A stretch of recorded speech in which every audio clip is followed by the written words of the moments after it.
Welcome back to another episode of Who Should You Choose, the video series where I go through the prior videos, questions, and comments and help you with your hot lineup decisions. We are into week 2 of Team of the Season, and I think that I want to do a little like retrospective of it and just kind of get the temperature that you guys have of this event. Team of the Season was always one of the like final events of the year, and I think that they almost kind of what used to happen is they used to like blow out the content. So it's like here's a full team, multiple teams, they all upgrade, kind of like what happened when Evos were first introduced back in like NHL 19 or 18, I can't remember, and they essentially ruin the game because if you release them too early, it tends to all cards have no value except those, right? The shift to just 6, and getting 3 weeks of what appears to be 6 at a time, or 12, I guess, when you consider that there's PWHL and the European leagues.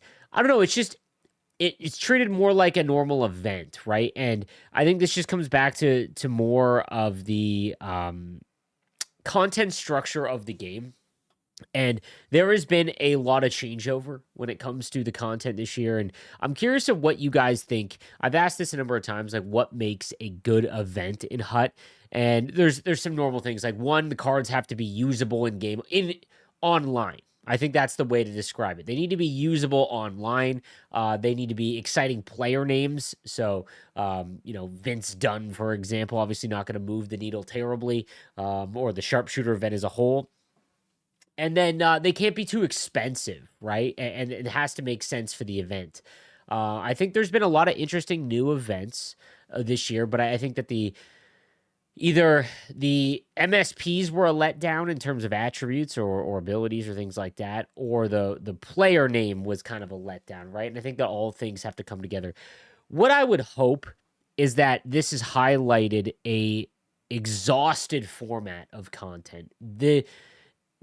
And I know everyone wants to crap on the content team from this year. I don't even want to do that. I want to talk about like this has been how we have consumed content in NHL and Hockey Ultimate Team for the last like decade, essentially from the years that we went from like the little yellow badges, which I think was NHL 15 or 16, to the menu system we have now, which is a whole other thing. But I think they need to do a drastic overhaul of just the cards we chase, the event formats, all of that. I personally think that one of the major lacking things this year is I remember when we used to complain when we would get 5 days of content that there would not be enough usable cards. And you're right. What would happen is, for people that don't remember, because we love to just complain, myself included, and I try to ground myself and remember back. And sometimes I'll go back and watch old videos. Like if you go back and watch old videos of mine, a lot of it was, complaining about the fact that we get 82 overall team of the week cards in March, right? And now what's happened is they've removed all unusable cards entirely. And while they're not exciting and super good cards, like the 89 Team of the Weeks, for example, they're 89s. Like if you were to go back and look at a Team of the Week video that I did 4 years ago, there would be like an 83 overall. And yes, those cards could go into like theme team items and things like that. But it highlights something to me because now there is only 3 days a week and there's even less cards. And when you combine the two, that's the major issue. When they went to, the old content team, went to 3 days a week, right? It was under the assumption that they would make new content, right? And the cards would be great. The problem is that didn't really happen. They just removed the amount of days that we would receive content. And then the new content team came over and made a lot more of the cards usable. If you were to look at old games compared to now, I'm not saying all cards are usable now, but you could easily see that the cards from the worst card released in a day is far better than what it was in years past. But there's less cards and there's less days. So what's happened is if you get players that I think that what ends up happening on YouTube and Twitch and Reddit is we forget about the large majority of the player base, and that is casuals that do not go on YouTube, Twitch, or maybe YouTube, but Twitch and Reddit and everywhere else to discuss and complain. And because the vocal minority represents such a small portion of the community, I promise you this because my most watched videos are usually very basic tip videos that you would be blown away that people don't know, but that's always why it works. Like you have a small portion of the player base that is so vocal, and we think that represents the entire thing. So I always try and release content and ideas with the casual player base that we don't hear from in mind, right? And I think that EA has a lot of stats that we don't see as well. Sets being done, how many people are actually playing. Like, we could be completely wrong. I don't think we are, but I think we could. There's stuff that we just don't know. So the one thing I wanted to address though is that I think there needs to be program style content where every event gets a card from a team. That way, even if the card isn't exciting, it's usable online. This would be the metric for every card released. Is it usable online, and is it for every team? And maybe that's too difficult, but if you go back and look, let's take the Cornerstones event, right? There's 10 master set player items? Sure, but there's 30 event cards at least, right? If there'd be 2 weeks of at least 6 or 10. So for sure, every single team's represented.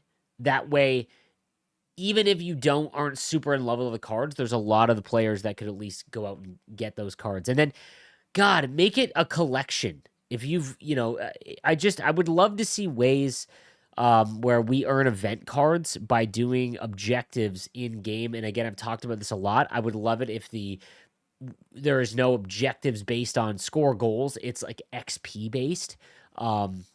That way we're not doing between the legs stuff and all of that. The only thing that should be an objective is score goals, get assists, and let's say wins with a goalie, right? Because that's what we're always trying to do when we're playing online. And I don't want to just forget about the offline player. But I think that if you satisfy the online player, you're going to satisfy the offline player too, right? Because that's one of the main issues is that the game was marketed, play the way that you want, play the game the way you want, and we are further and further away from that. And yes, like we've got you're going to have to make multiple lineups, things like that. But Team of the Season specifically, I think it's because, again, the Warp Speed event. I talked about this when Warp Speed came out. It's going to kill the future events that are around it because it's so good. It was a great event. Arguably the best event because it didn't matter who you chose. That is what makes an event great, in my opinion. When you come to my channel and it's like, who do I pick? And I'm like, I don't know. Or you go to another channel like Henrique or Thrasher, whoever else that you follow for your NHL info. And they're like, and that is what makes an event unbelievable. That's what makes it from a great event to a absolute S tier event is when you don't have one player or two players that are far and away the best, right? Because then you end up with different team builds, things like that. But the Warp Speed event, I knew what would happen, and I try to bring this up, and it's like, if that event's going to come out, then you need to find a way for Team of the Season cards to match that. Skating is the end-all be-all. It always has been, and it always will be more than likely. And I wish it wasn't. And for offline players, I don't think it is. And there's a lot of players that play offline.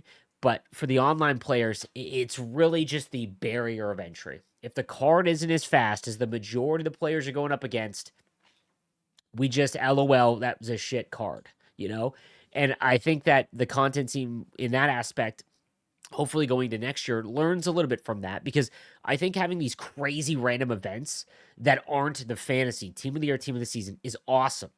And I was wrong when Gallery of the Greats came out because I harped on it so bad because it killed the power-up icons.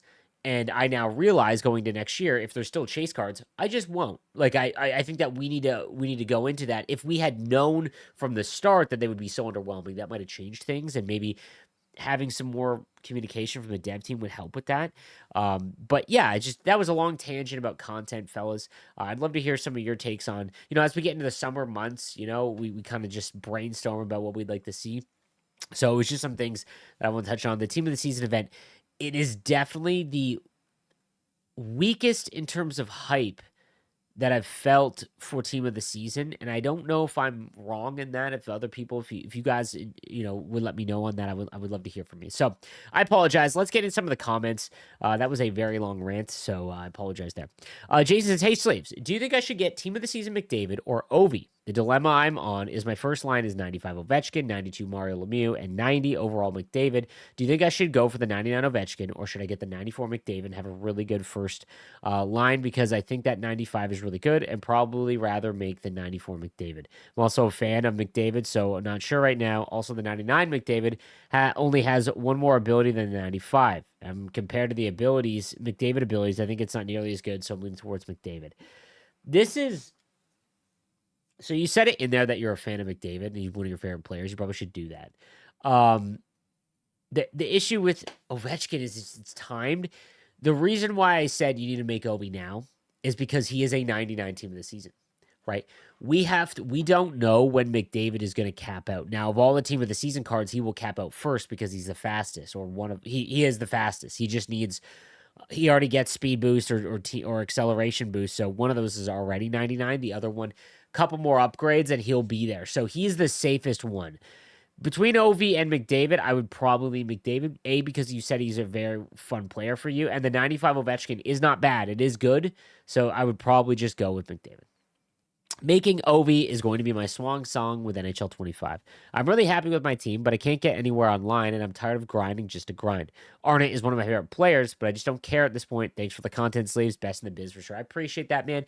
Also, don't feel bad that you're just done with the game, guys. It is almost May. You're 6 months into the cycle. I've said this for months now. Sports games are not year-round games in the way that we play them now. Ultimate teams are not year-round modes. They are 6-month modes. And then after that, if you're still playing, you are a hardcore player. You are in the 1%. Even if you're not good, let's say you're in Division 5 and 6, and I don't mean to say that you're not good. I'm saying that, you're not someone who competes online or anything like that. You're in the 1%, right? So don't feel bad that you're checked out. I love MLB, and I stop playing the second that NHL comes out. Hey, that's kind of my job, but I just do lose interest once the regular season of that sport is done. This goes up for any sports game, right? You go play franchise mode or be a pro, but you get what I'm saying, right? So don't feel bad. And honestly, throughout the summer, what I find, guys, if you come on my Twitch channel, I play a lot of other games, a lot of MLB, a lot of Escape from Tarkov, some Civilization. But then what happens? It's funny. I will get the urge to play Rivals. And everyone's like, how are you playing Rivals in July? It's like, because I do. I love hockey and I love the game. And you might find yourself in the same situation where, in 2 months, you're like, hey, I like to fire some shell and play some Rivals. And it's refreshing because when you get angry and you're no longer in it daily, you'll be like, I'm done for the day. And when you get to that point, the addiction's over. You've gotten rid of it, and you're just playing to have some fun. And that doesn't happen other than the first 2 months of the game. Hey, Sleeves, what do you think the week 3 team of the season is going to be about? I would think it'd be Young Guns. I think, well, first of all, I think it'll just be 3 season week 1 and 2. I don't know if it'll be a rookie team of the season. I think that the the headshot ones that upgrade, the PWHL and the Europeans, I think that'll be Young Guns. So I don't see how Lane Hudson doesn't get one, for example. Which then begs the case: do you get that, or do you keep his? You would keep his next gen card if you had it, because he's going to win more than likely. But that's what I would think. You've got a lot of warp speed cards. I've enough 91s to make one last team of the season. My weak positions are right defense to replace Pionk, or to make team of the season Thompson as my goalie for the rest of the year. I heard a lot of great things about him. Would stay away from that. Make Fox or wait for week 3. Oh, if the choices are make Fox or someone else, I would wait week 3 in this case. In your case, I would just wait till week 3. Do you think any Ducks will get team of the season? I already know the answer. I'll be getting Ovi. To be honest, man, I could see Cutter Gauthier getting one if it's a young gun team of the season where they do event items. I think he had a 20-goal season. It's not out of the question, so you could see it. Hey, Sleeves, thanks for the great content. I started playing Hut during the Cornerstones event, so my team doesn't have any Warp Speed MSPs, Cornerstone MSPs, or Team of the Years. I'm trying to make my team better, but I'm also a lifetime Jets fan. I was able to make Nate Mack's team of the season, considering my team isn't amazing. Should I make McDavid's team of the season card or Kyle Connor to be my first-line right winger? McDavid seems like the better card, better abilities, but how much better? Worth it to choose over a player from my favorite team. I'm competitive, so I like maximizing my team, but I also try to fit his man. Oh, man. Yes, I would say that McDavid is far and away better than than Kyle Connor's team of the season card. I feel like you're like me. So what I struggle with still is that I used to be a competitive player in the sense that I would make Division One in my sleep. I would compete in GWC, never make it, but get close, right? And every year I've gotten worse and worse at the game. It might be my age. It might be that I spend more time making YouTube videos and streaming than I actually playing the game, or a combination of both. But lately I've been like the last 2 years I'm like, mate, use your favorite players. I promise they're better. And for a long portion of the season I was doing that with like I made 3 next gen cards when the next gen event came out. It was Macklin, Will Smith, and Askarov, and I had a blast with them. But then there's a part of me where it's like, man, they're only 86s, you got to upgrade those, right? And when Marlowe came out, who is legitimately my favorite player of all time, I wasn't playing the game a lot and I knew team of the season was coming, and I didn't make him because I'm competitive, right? And there's like I still have to fight that a little bit. And as I get older and worse at the game, I'll probably lean in. I promise you, making Connor over McDavid will not get you to jump up divisions or wins in Hut Champs. Will he score a little bit more than Kyle Connor? Probably. Yeah. But not enough to get you to drastically jump. I promise you that. Hey Sleeps, this is my team. I have 1391 plus, and I'll make 99 OV. I can also make one modern or vintage power up icon. Who should I make? Oh God, the power up icons have been such a disaster. Tippett, Madonna, Bondra, McKinnon, Zetterberg, McDavid. So you are getting the OV.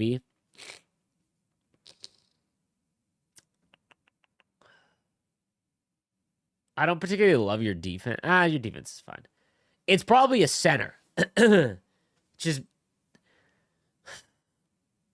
it's Gretzky or Madonna. Or sorry, Madonna. Lemieux.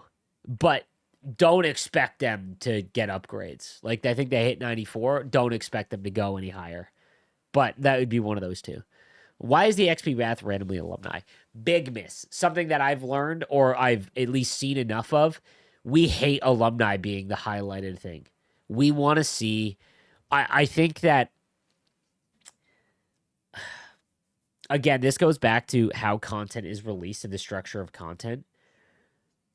We like legends being in the game. If they were removed, it would be awful for the game. It would be. It would kind of suck to only have the, because if you were, what's it bad? If you were Seattle, you were a Seattle Kraken fan, it would not be an enjoyable experience to make a theme team, right? Or even Utah, okay? No disrespect to those teams, but at least with the Sharks, you would have Macklin or Bedard from Chicago. You get what I'm saying? Or even Pittsburgh, who is going to be bad. You have Crosby and Malkin and whatever, right? I think that what needs to happen is that legends should be sprinkled in. They can never be the focus of an event. And like I mentioned, if every event gave a card from, like, I don't know if it should be every event. There should be like a program. Again, it's a lot of MLB stuff, but like imagine every season, XP Pass season, every team had a little mini XP path in there, right?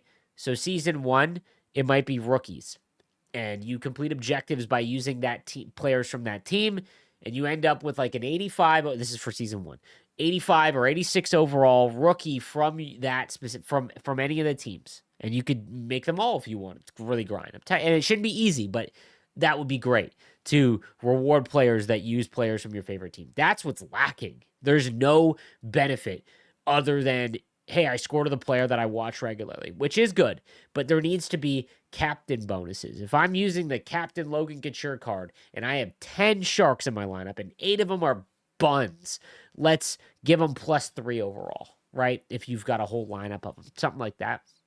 But alumni cannot be the focus. It is clear every time an alumni event comes out, because the new content team has been like, it's either, well, not, it truthfully hasn't been like that, but there's been a few events where it's been like all icons, right? And we've been like, ugh, because when you don't highlight players that we're watching regularly on social media and things like that, it's like, man, I don't know, So I think that they really need to address that, and I hope they do next year and figure out a way to release legends or icons in a better way. That's going to do it for today's episode of Who Should You Choose? Sorry for the big long rant, but sometimes I just like yapping. I'll see you guys later. Have a good one.